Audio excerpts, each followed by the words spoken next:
Terima kasih kesempatan diberikan kepada saya. Di sini saya akan menjelaskan secara komprehensif mengenai tentang tugas makalah saya. Jauh sebelum melangkah mengenai tentang pembahasan saya akan memperkenalkan nama saya. Perkenalkan, nama saya Yogi Syaputra Al Idrus dengan NIM 202010 1103 11568 dari kelas I Fakultas Hukum Ekonomi Bisnis. Dalam hal ini langsung masuk saja. Nah, jadi judul makalah saya adalah eksistensi perjanjian online dalam kaitannya dengan kecakapan melakukan perbuatan hukum oleh para pihak. Nah, jadi sebelum memasuki konsep yang lebih jauh, alangkah baiknya kita mengetahui latar belakang dari makalah eksistensi perjanjian online dalam kaitannya dengan kecakapan melakukan perbuatan hukum oleh para pihak. Jadi latar belakangnya, perkembangan teknologi yang sangat pesat membawa kemajuan pada hampir seluruh aspek kehidupan manusia.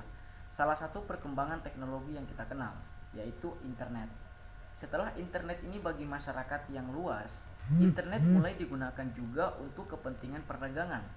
Ada dua hal yang sangat mendorong kegiatan perdagangan dalam kaitannya dengan kemajuan teknologi, yaitu meningkatnya permintaan atas produk-produk teknologi itu sendiri dan kemudahan untuk melakukan transaksi perdagangan.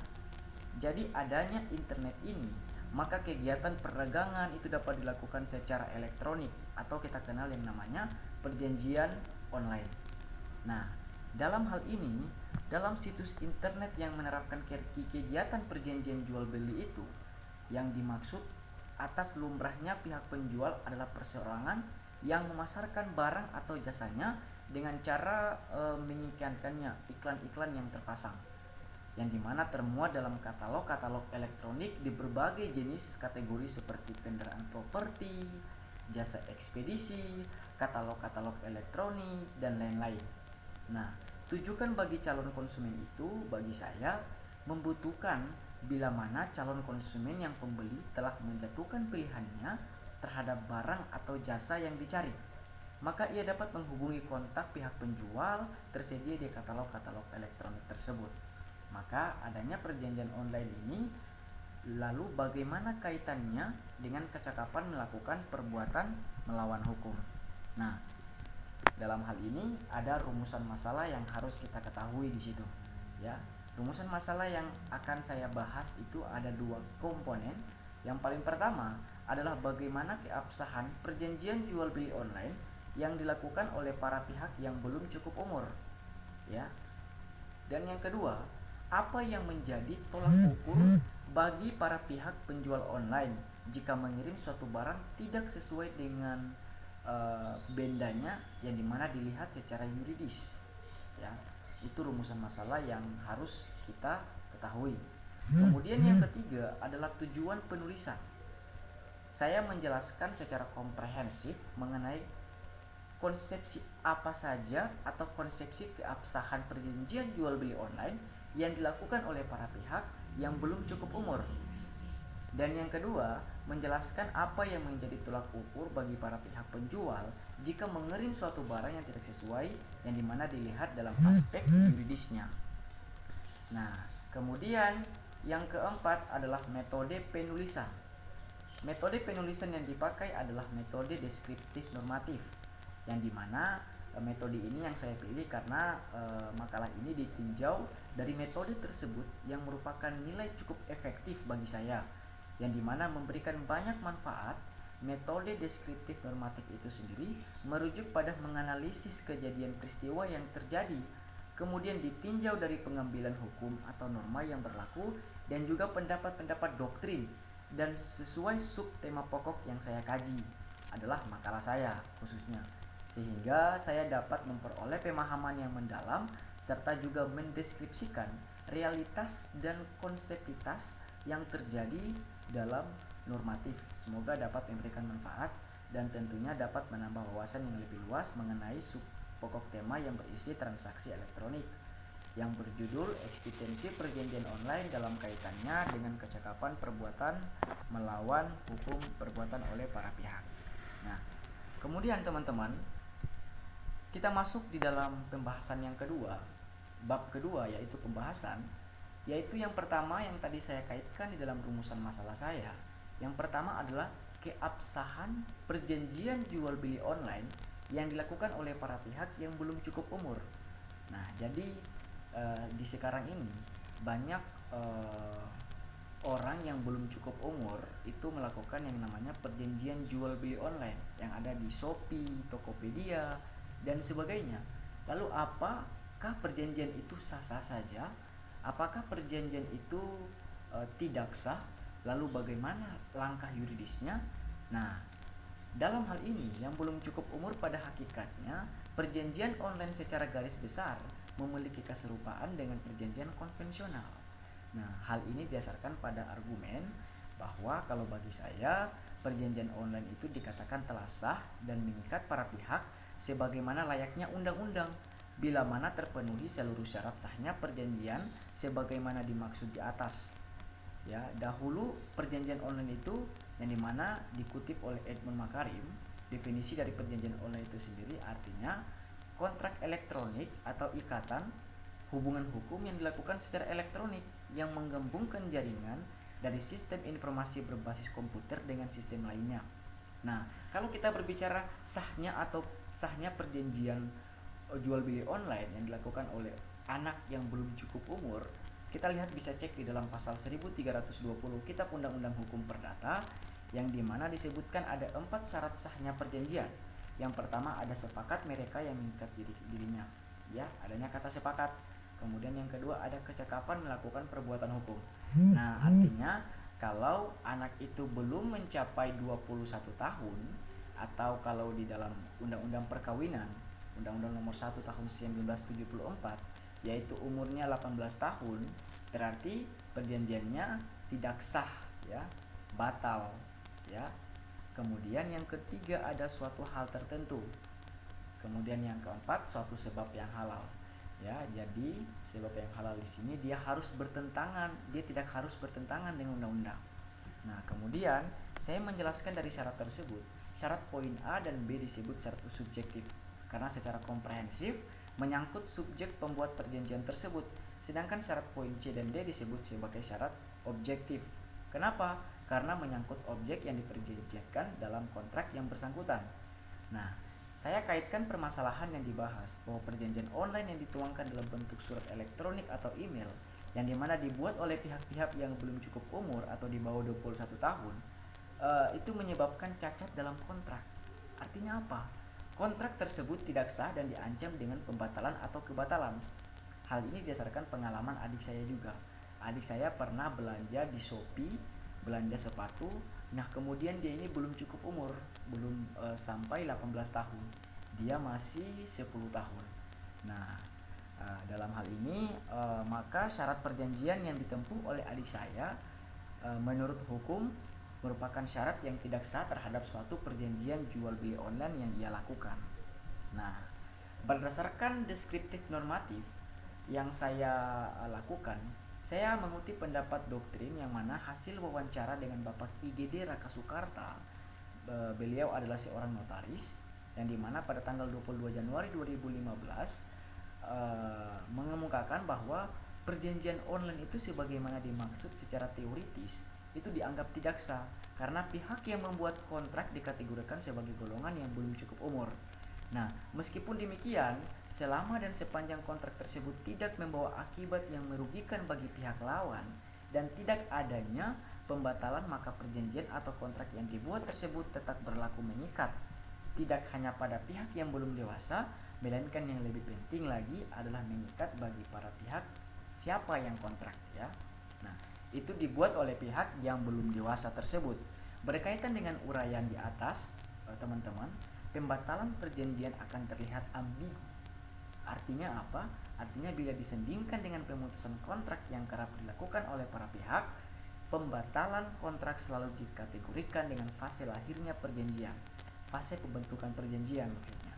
Nah, yaitu ketiada pemenuhan syarat subjektif sahnya suatu kontrak, sedangkan dalam hal pemutusan perjanjian terkait dengan fase pelaksanaannya di mana perjanjian tersebut telah sah dan berlaku mengikat sebelumnya, namun akibat suatu hal tertentu misalnya wan prestasi dan pelaksanaannya harus diputus. Jadi perjanjian yang dilakukan oleh adik saya dan anak-anak lainnya yang kita kenal pada saat ini, dia sah-sah saja jika kalau itu tidak ada kerugian antara pihak satu dengan pihak lainnya dalam melakukan perjanjian jual beli online. Nah, kemudian pembahasan saya yang kedua, materi saya yang kedua substansifnya adalah konsep bagaimanakah menjadikan tolak ukur bagi para pihak penjual online jika mengirim suatu barang tidak sesuai yang dimana dilihat secara yuridis. Nah, dalam hal ini perkembangan teknologi yang telah mengubah cara belanja masyarakat, yang dimana telah melakukan transaksi perdagangan secara elektronik melalui e-commerce katakanlah ya. Nah, transaksi melalui e-commerce ini mengalami pertumbuhan yang pesat jika dilihat dari transaksi e-commerce yang juga mengalami pertumbuhan dari tahun ke tahun. Nah, kita berbicara mengenai perjanjian. Perjanjian adalah bagian dari perikatan. Hal ini termaktub dalam pasal 1313 Kitab Undang-Undang Hukum Perdata, yang dimana perjanjian sendiri itu adalah suatu perbuatan dengan mana satu orang atau lebih mengikatkan dirinya terhadap satu orang atau lebih. Nah, perjanjian jual beli ini secara online yang dimana sistem tersebut itu tidak melihat muka satu sama lain, karena hal ini berbeda dengan perjanjian konvensional. Ya, kita tahu perjanjian konvensional itu kan perjanjian secara konkret, secara langsung ya. Pihak antara pembeli dengan penjual itu dapat diakui keabsahannya jika keempat syarat sahnya perjanjian itu dipenuhi dalam perjanjian jual beli online seperti yang saya jelaskan tadi ya dalam pasal 1230 Kitab Undang-Undang Hukum Perdata. Nah, dalam hal ini dalam pasal 1458 kalau nggak salah Kitab Undang-Undang Hukum Perdata menegaskan jual beli dianggap telah terjadi antara kedua belah pihak seketika setelah mereka mencapai sepakat tentang barang dan harga, meskipun barang belum diserahkan maupun harganya belum dibayar. Perbuatan pembeli yang menolak membayar barang yang telah diterimanya dapat dikategorikan sebagai wan prestasi atas perbuatannya.